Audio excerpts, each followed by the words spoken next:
Hey guys, welcome. It is the fourth and final game of my SPL 11 season. It is myself against BKC. Now, unfortunately, both of our teams are mathematically eliminated from playoffs, so that certainly takes away a little bit of the hype for this game. If we were both fighting for a spot, maybe this would be a little bit more epic, but it's still a cool opportunity to play arguably the greatest tour player of all time in a tournament setting. I went back and forth because this game is more or less for nothing other than bragging rights as to whether I wanted to play a serious game or bring something a little more memey. I considered Baton Pass into like Marowak or some bullshit. I considered bringing Dusclops. I considered a Rain Dance team, all that crap.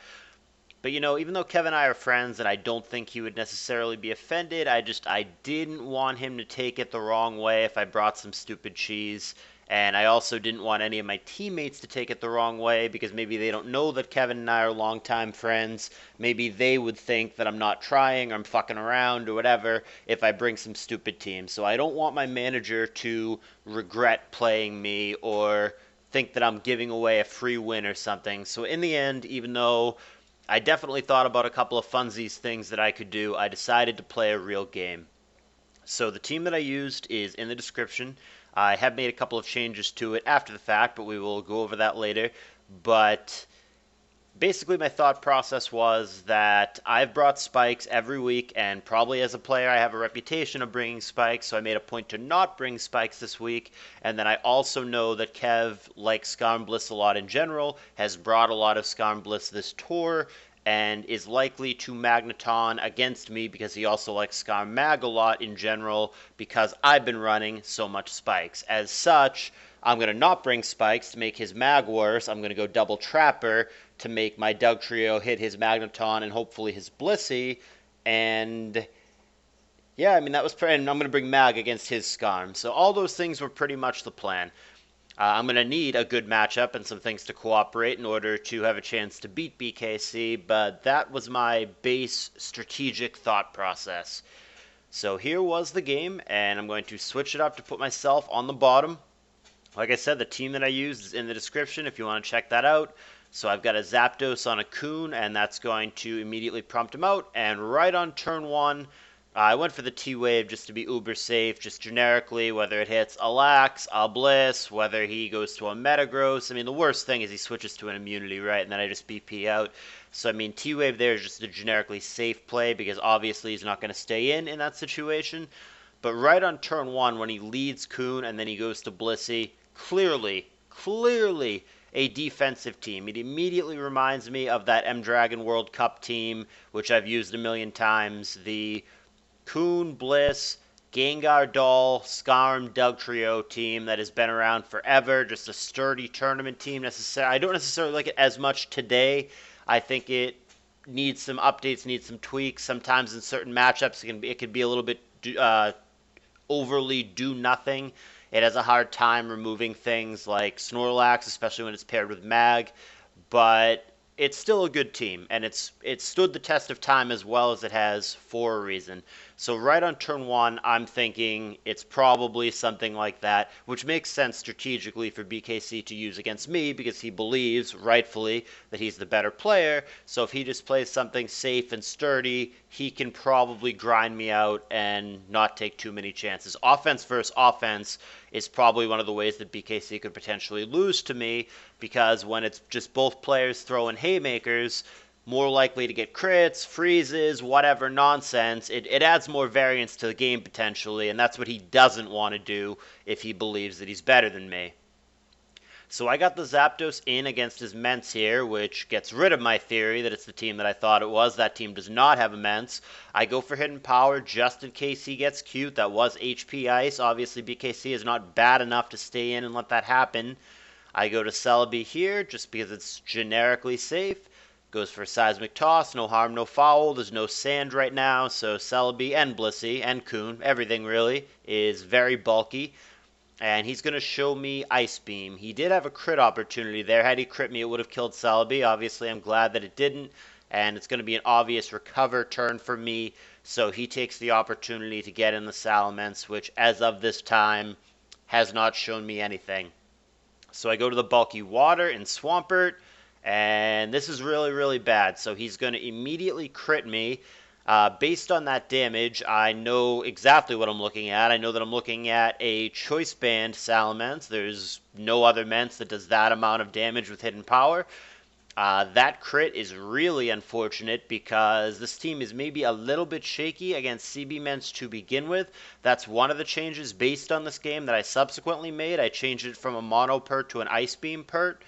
But yeah, I mean, that just makes it really tough because now I can't even live a non-crit. So now that Pokemon, the CB Mence, is going to be a problem throughout the game, really. I don't have Wish either. I mean, I do have Protect. I do have Leech Seed. So maybe there's ways to heal up the Swampert, but the immediate crit there is really, really tough and puts me on the back foot very early on because, I mean, his team is still more or less fully healthy, whereas I just took a massive hit, and that sucks. There's no positive aspect of that.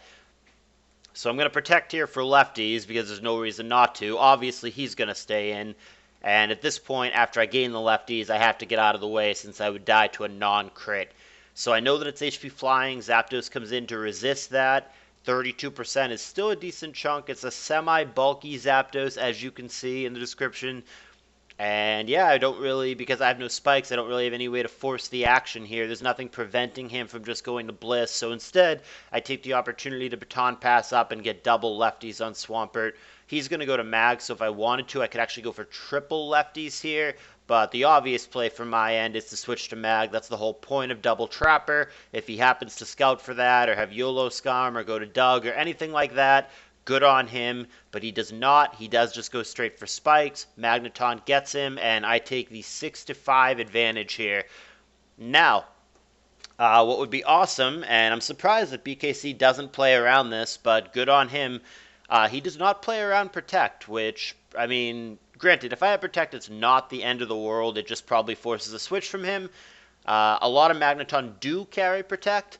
The reason that this particular Magneton does not carry Protect is because it is specifically trying to do two things. It is trying to substitute plus Leech Seed lock a boosted rest Pokemon such as a Coon or a Lax.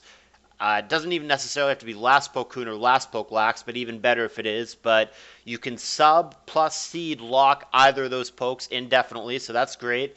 And then the other thing that's trying to do is that this team is a little sketchy. It's not dead to rights by any means, but it's a little bit sketchy against Jirachi, especially the really bulky, bold Jirachis with Calm Mind and Wish. Sometimes Dugtrio is not enough to deal with those. So one of the things that this team can do is that you can Thunder Wave it, and then you can proceed to do what I just talked about. Once you've waved it, you can Sub-Seed lock it, and force it out that way. So basically, Substitute is there as a get-out-of-jail card when it's combined with the Celebi Leech Seed. And that's good in a lot of situations, but the drawback of that, the trade-off, is that you don't have Protect in situations like this, so I'm not going to be able to scout his Choice Band move for free, and I'm going to have to make a prediction here. I opt to stay in and go for Thunder Wave. He goes for Brick Break, so obviously Celebi or Zapdos switch in hindsight would have been better there, but I have no way of knowing that at the time. And we very quickly have ourselves a 5-5 game. So Celebi comes in to resist the Brick Break. Maybe I should have gone Zapdos on the previous turn. It's just I see value in the Zapdos, and it just, if I lose it to a Rock Slide there, and BKC is very capable of making that play, predicting and going for Rock Slide there, it's just really dangerous. Missing the Leech Seed there is annoying, but it's not a huge deal. I stay in, scout the Choice Band move, go for a cover. Turns out to be Hidden Power. My only resist remaining for that, with the Magneton dead and with the Swampert pretty beat up, is the Zapdos, so I'm obligated to go to that. And of course, he's going to switch, so there's Blissey, and I'm going to get out of the way as well. So now I'm going to change things up a little bit. I realize that if we keep doing this loop, the only thing that's going to happen is I'm going to get my ass kicked by the Mence over time. So I realize I have to start taking a more proactive approach. So as such, I go to Lax here and I begin cursing up. And against Blissey with no sand in play is pretty ideal.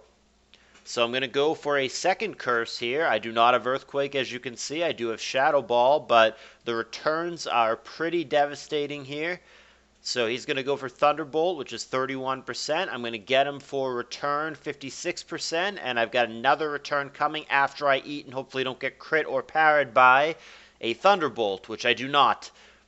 So here's a return, and here is by far the most important, other than maybe that crit turn, the most important turn in the game. And I thought about this in real time for 2 or 3 minutes. I ran multiple calcs. I really went deep into the think tank here. So, let me gain lefties without spoiling what I ended up doing. So there we go. So I'm at 38%. So this is really brutal, right? Because it's like a 50-50 roll that I calced. I'm like right in the middle. It's 50-50 that I even survive the obvious brick break here. And then let's say that I do survive. The question becomes, what do you do from there? Do I just get him with a return, which I calced has no chance to kill? It'll do heavy damage, but no chance to kill. Do I nail him with a heavy return here and just weaken the Mence, which is a really, really problematic mon for me, given the way the game is played out. Given the dead non-protect Magneton, given the Swampert that was on the bad end of the crit, and there's a spike down now, so it's going to be really hard to heal him. The Mence is just really, really tough. Alternatively, do I simply, if I live, do I rest and then go from there? I'll at least, I'll be at 100%, and then I can switch out of the CB Mence once I see its move, which is almost certainly Brick Break, so maybe I rest and then I go to Celebi, and I try to find some other opportunity to wake the Lax up, which is probably against the Bliss or the Coon. That is better against those pokes, but it does not solve my Salamence problem, because the thing would still be at 100%, and basically every time it comes in, which it's not overly difficult for BKC to find opportunities to do that, I'm going to have to try to react and try to find a way to deal with it. And I could see myself getting pretty quickly beaten down by the CB Mence that I don't have a great answer for. And then the other play, I mean, there's really only 3 choices here. I could stay in and return, I can rest, or I can switch here knowing that it's going to be Brick Break and go to either the Zapdos or the Celebi. Now, the danger here is if I do go to, say, the Celebi, and instead of Brick Break, he goes for HP Flying, Celebi's simply dead. And I lose the boost on my Lax, and I don't really know where that leaves me, but it can't possibly leave me in a good place. It leaves me without Celebi, it leaves him with 100% Mence. That can go really badly. I think in hindsight, and hindsight is always 20/20, I think what I would have liked to have done in this position, I think what a better play might have been in this position, is to switch to Zapdos, because the Zapdos, I don't know, I mean, even that, like, Zapdos has quite a bit of value against the Coon and against the Salamence. I max speed Zapdos. I outspeed and one-hit KO this Mence with HP Ice, so I'm at least an offensive check to it over and over again, and it's also great against the Coon. So, I mean, yes, the Zapdos is hard-walled by the Blissies, so, I mean, that's one argument as to why the Zapdos isn't great, but it has value elsewhere, so maybe the play is just to go to Zapdos here, and if he goes Brick Break or HP Flying, I survive, I preserve my Lax, but it still doesn't get around the problem of what do I do about the Mence? Yeah, I mean, the argument could simply be that my team was overly CB Mence weak to begin with. I needed an Ice Beam Pert. The changes that I made after the fact, I'll just talk about it now, is that I changed the Pert to an Ice Beam variant and that I changed Return to Body Slam on Lax. I liked the Return at first because it's a mono Pert in the current build, and I don't want to be redundant with status effects. I don't want to have two Thunder Waves and a Toxic and a Body Slam, because it just takes away the effectiveness when you just lump up too much on that. Like, you can't Toxic something that's already paralyzed, you can't re-paralyze something that's already paralyzed, blah, blah, blah. But I think in hindsight, I get rid of Toxic on Pert, I make it Ice Beam, and then I make it a Body Slam Lax. So in this situation, for example, if it were Body Slam Lax, that all of a sudden gives me a 30-something% chance, a 30% of the Body Slam plus the possibility of a crit, to simply stay in and attack and get out of this situation. So a lot of things went through my head, enough talking. I opted to stay in because I'm scared shitless of this stupid thing. I wanted to just get damage on it, So I stayed in, went for a turn, and the turn went pretty much the way that I would expect it to go. He does heavy, heavy damage to me. I do heavy damage back, but now essentially my Lax is dead. Now, granted, I see value in the fodder. Celebi is extremely safe here against Brick Break, so I'm going to be able to get a recover off. I knew I was setting up a specific play. I knew when I made this specific decision that I was setting up a play where I can fodder off the Lax because he's at 9%. I can just drop him on the spike, die, prevent BKC from making a move, and that's going to enable me to get the Dugtrio in that I haven't revealed yet against the Blissey, which is going to be by far my biggest, if not only, out at this point. It looks on paper like I'm ahead, right? Because right now it says 5-4 me, so hey, I'm winning, but I'm not really, because the Lax is dead the next time he comes in on the spike, so it's basically a 4-4 game. My Swampert is not in a good place, and he has to come in on that spike every time, and just matchup-wise, poke versus poke-wise, this Mence after that crit is just such a problem for my team. So, we're going to play it out a little further, but basically the entire rest of the game is just me. I mean, you're going to see how it plays out. It goes nowhere. I can't break the Blissey. The Celebi without Calm Mind can't break it. The Zapdos can't break it. If there were sand in play, maybe I could fish for paras and crits and just whatever nonsense against the Bliss. But you guys are going to see pretty quickly that I simply cannot break the Blissey in the current state. The only pokes on the team that actually beat the Blissey, I specify beat because Celebi cannot die to Blissey. Celebi can stall the Blissey forever and ever, but as far as actually killing the Blissey, it's only the Lax and it's only the Dugtrio. That's it. Those are the only two pokes that can actually beat it, and the Lax is out of the equation at this point because the second it comes in on the spikes, it will die. So it's only the Dugtrio that can break the Bliss. That's my only play, and I just have to find the opportune time, whatever that may be, to sneak in the Lax, fodder itself on the spikes, and get the Dugtrio into the Bliss. So the ideal situation is that the Blissey is paralyzed when that happens, which I'm going to try to set up. The Blissey is at less than 100% HP when that happens, which I'm going to try to set up. Basically, my entire plan at this point is there's certain things I'm obligated to do, like when he uses Wish on Blissey, I am obligated to attack, so he can't pass that Wish to the Salamence. But beyond little things like that, basically my sole purpose in life is to get the Dugtrio in on the Bliss, and yeah, I mean, hope that things cooperate. Baton Pass.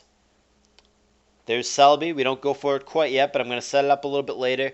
But yeah, basically, so once the Dugtrio does come in against the Bliss, I need either the Blissey to be fully paralyzed, the Dugtrio to crit, the Ice Beam to not kill me. I mean, there's some things that can happen, but I'm going to need something like that. If it is just a standard Earthquake and Blissey retaliates with Ice Beam, then Doug's dead, and more or less I'm dead because it becomes impossible to kill the Blissey. So it's really just a matter of waiting for the right time on that. We're going through the motions here. I mean, I'm trying to give Kev an opportunity to get greedy or get impatient or fuck up. I'm trying to see him try to pass a wish to a Salamence so I can just kill it with Psychic or something like that. Like right there, that was a potential recover turn for me. So instead of recovering, in case he was trying to sneak the Mence in on the recover, I went for Psychic to try to snipe it. I went for a couple of opportunities like that just in case Kev gets greedy, goes for the choke or whatever. Basically, because of how behind I am, because of the position that I'm in, which is not a good position, I need to either play for luck or play for chokes. The Blissey play against Dugtrio is basically, effectively, playing for luck in that, I mean, it's not lucky per se if the Dugtrio kills the Blissey, but like I would need a full para, I would need a crit. In that way, I need luck. So this is another opportunity to potentially do it. I've got the Bliss paralyzed, so I could go for it here, and yeah, I mean, I realize that the jig is basically up, so now or never, now's as good a time as any. All I'm doing is wasting PP into the Blissey and into the Coon, so we're going to go for it right here. We've got the Bliss paralyzed. There's the Earthquake, looking for a crit or a full para. Come on! no dice. And that's basically the game. I mean, I'm not dead yet, but I mean, I'm going to go through the motions for a few more turns, again, for the sake of not conceding, for my teammates' sake, and for the sake of giving Kev the opportunity to choke and let the Salamence die or what have you.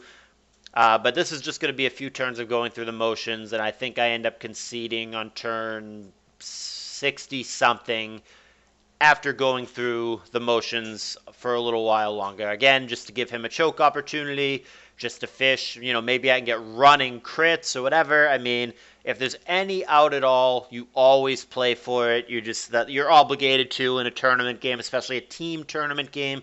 If you have a 1% chance to get there, if you need double crit plus para, then you fucking play for it. And I did. But, yeah, I mean, I'm pretty much locked out of the game at this point, and I reached the point where it just isn't going to happen. And indeed, it doesn't.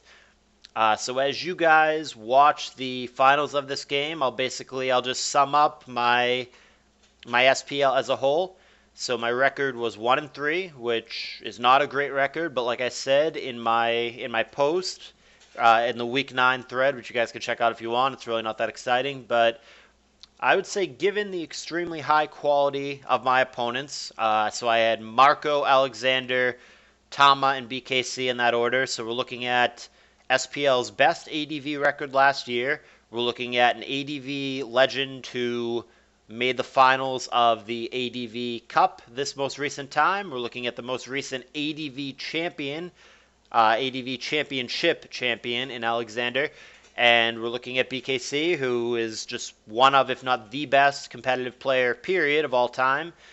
When you're looking at that kind of opponent field, I just don't feel awful about the 1-3, especially if I wasn't getting absolutely demolished. I feel like I very easily could have gone anywhere between 3-1 to 0-4. I felt like all these games were relatively winnable. This one was hard. I feel that the crit on the Swampert was a really big setback. And like I said, I also think, and I admit, that maybe my team was overly CB Ments weak to begin with. These all-in on lax teams are just like very matchup reliant. There are some things that I really like about my matchup. My Mag against his Skarm when he doesn't have Dug is ideal. And my Lax against his team after I remove the Skarm and when neither of us have Sand is also a really good thing. But on the flip side of that, his Blissey is difficult to break, and the Salamence in particular, especially after the crit, but just in general, was really, really tough. So I'm not sure who has the better matchup here. There's things that we both probably like about this matchup, but yeah, I mean, the way it played out, it obviously didn't go my way. But yeah, I felt that all four of the games, I guess I took a little longer to concede than I thought. Sorry about that, but I concede pretty soon. I know that I do. I realized, look, this is going nowhere. I can't win. You got it.